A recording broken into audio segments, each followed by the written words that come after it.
Amazon Simple Queue Service, or SQS, provides three fundamental operations for working with messages: send, receive, and delete.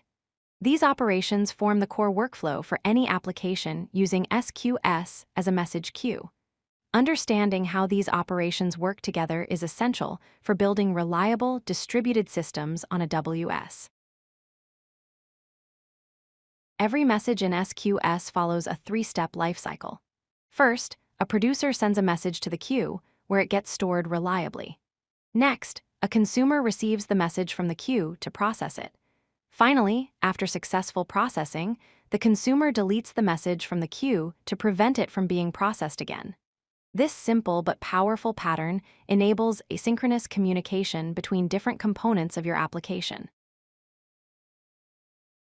The SendMessage operation allows producers to add messages to an SQS queue. When you send a message, the message body can contain up to 256 kilobytes of text data.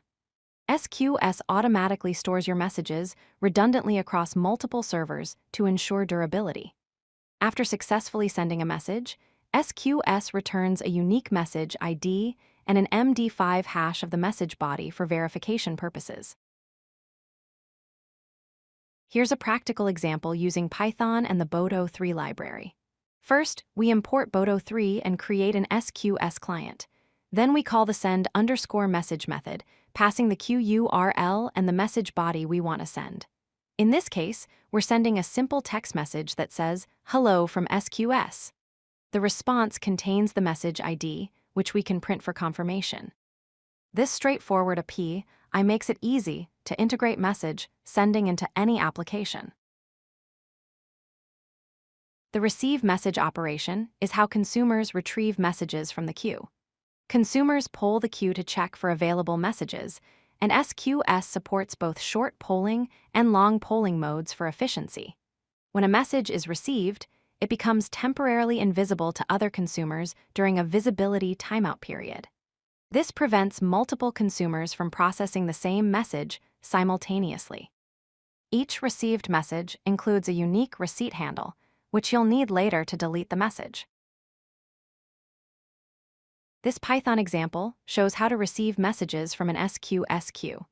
We call receive_message with three important parameters: the queue URL, max number of messages set to 10 to receive up to 10 messages at once, and wait time seconds set to 20 for long polling. Long polling reduces costs and improves efficiency by waiting for messages to arrive instead of immediately returning empty responses. We then loop through the received messages, extracting the message body and receipt handle from each one. The visibility timeout is a critical concept in SQS. It represents the period during which a received message remains invisible to other consumers. The default timeout is 30 seconds, but you can configure it anywhere from 0 seconds up to 12 hours, depending on how long your processing takes. If a consumer doesn't delete the message before the visibility timeout expires, the message automatically returns to the queue and becomes available for other consumers to process.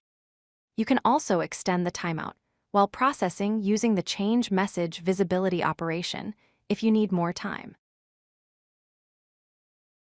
After successfully processing a message, you must explicitly delete it from the queue using the delete message operation.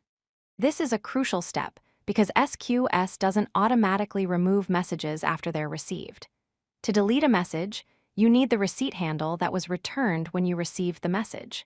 You pass both the queue URL and the receipt handle to the delete_message method. Once deleted, the message is permanently removed from the queue and won't be received by any other consumers. Forgetting to delete messages will cause them to be reprocessed when the visibility timeout expires. If you like this video, hit that like button and don't forget to subscribe. Visit codelucky.com for more such useful content.